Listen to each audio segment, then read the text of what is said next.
खबर शामिल करते हैं आईपीए न्यूज के चेयरमैन मियां इस्लाम सियालकोट अड्डा से। सूबाई वजीर बल्दियात पंजाब मियां ज़ीशान रफीक का सियालकोट के सैलाब से मुतासरा देहात दड़म कोट कोटली दासू सिंह बाकरपुर का दौरा, सैलाबी सूरत हाल का जायजा लिया, मुतासरीन से इज़हार यकजहती किया। वजीर बल्दियात ज़ीशान रफीक ने सैलाब मुतासरीन से गुफ्तगू करते हुए कहा कि वजीर आला पंजाब मरियम नवाज ने तुहाडे लई तुहाडी हिफाजत लई सानू भेजिया है। बोट तो बाहर आ जाओ, असां तुहाडे सारे नुकसान दा अजाला ते सारियां जरूरतां पूरियां करांगे इंशाअल्लाह।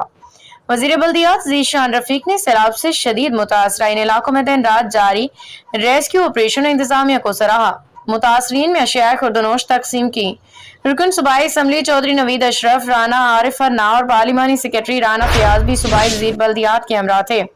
Commissioner Gujranwala division Syed Naveed Haider Sher Razi, deputy commissioner Sialkot Saba Asghar Ali, DPO Sialkot Faisal Shahzad, assistant commissioner Daska Sadia Jafar, CO बल्दिया डस्का उल्फत शहजाद समेत दीगर अफसरान भी मौजूद थे। सीनियर लगे रहनुमाओं समेत मुअज़्ज़ज़ीन इलाका भी इस मौका पे मौजूद थे।